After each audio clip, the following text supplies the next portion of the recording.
नेपालमा लोकसेवा आयोगको परीक्षा, यो शब्द सुन्ने बित्तिकै हजारौंको सपना र मेहनतको चित्र दिमागमा आउँछ, होइन त?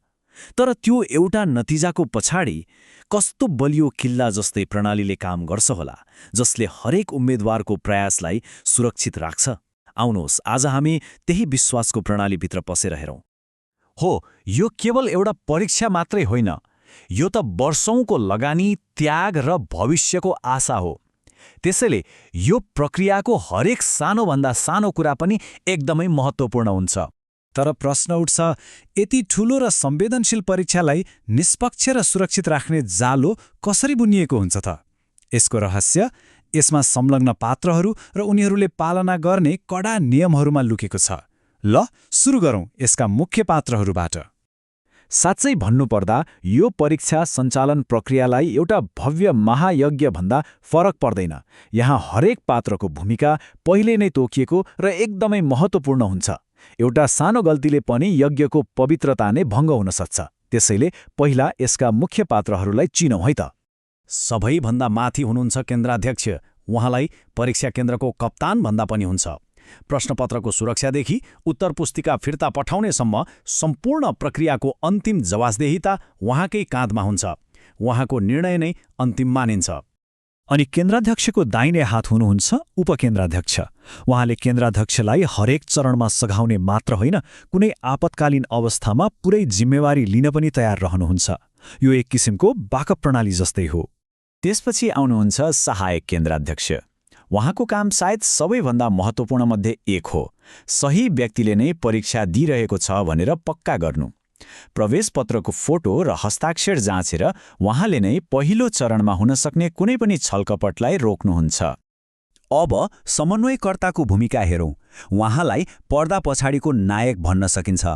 परीक्षा हलको सिट प्लान मिलाउनेदेखि लिएर कर्मचारीको पारिश्रमिकसम्म परीक्षालाई सहज बनाउने सम्पूर्ण भौतिक व्यवस्थापनको जिम्मा उहाँकै हुन्छ।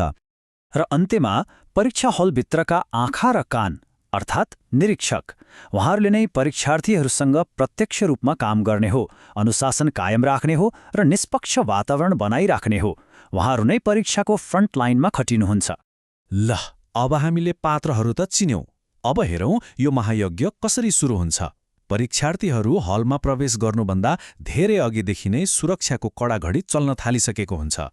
यो समय तालिका हेर्नुहोस् त, कति सटिक छ। परीक्षा सुरु हुनुभन्दा ठिक 1 घण्टा अगाडि केन्द्राध्यक्ष प्रश्नपत्रसहित केन्द्रमा पुग्नुहुन्छ। ठ्याक्कै 30 मिनट अगाडि निरीक्षकहरूलाई जिम्मेवारी तोकिन्छ र 20 मिनट अगाडि मात्रै प्रश्नपत्रको सिल तोडिन्छ। यहाँ 1 मिनेट पनि तलमाथि हुने कुनै गुन्जाइस नै हुँदैन। प्रश्नपत्र खोल्ने प्रक्रिया आफैमा एउटा कडा सुरक्षा प्रोटोकल हो। सबै मुख्य पदाधिकारीहरूको उपस्थितिमा एउटा मुचुल्का अर्थात् औपचारिक लिखित विवरण तयार पारिन्छ। अनि मात्र लाहाछाप नबिग्रिने गरी खामलाई होसियारीपूर्वक खोलिन्छ। र सबैभन्दा रोचक कुरा, क, ख, ग, घ सेटका प्रश्नपत्रहरूलाई राम्ररी मिसाएर वितरण गरिन्छ।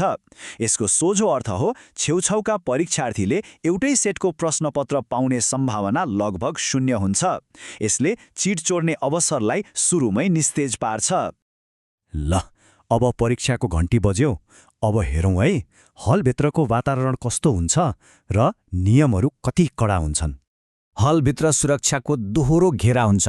एकातिर सहायक केन्द्राध्यक्षले हरेक परीक्षार्थीको पहिचान प्रमाणित गर्नुहुन्छ भने अर्कोतिर निरीक्षकले कोठाभित्रको हरेक गतिविधिमा नजर राख्नुहुन्छ। भनेपछि एउटाले कागजात हेर्छ, अर्कोले व्यवहार।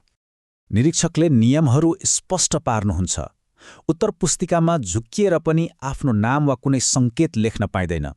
मोबाइल फोन त झन् कल्पना बाहिरको कुरा भइहाल्यो।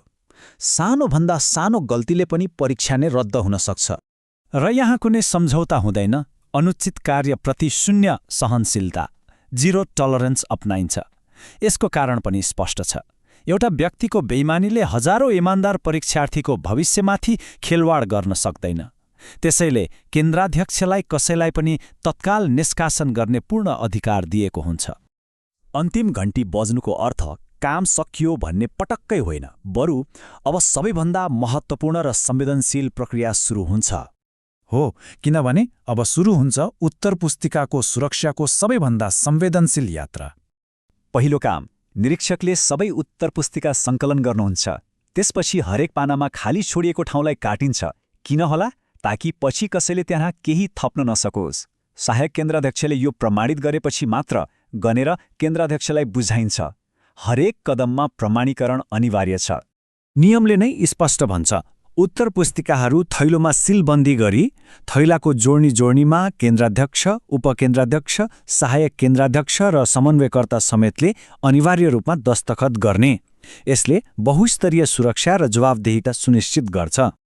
अन्तमा यी सबै कुराहरू सिलबन्दी उत्तर पुस्तिका, हाजिरी, बाँकी सामग्री र कर्मचारीको रेकर्ड एउटै प्याकेटमा बन्द गरिन्छ।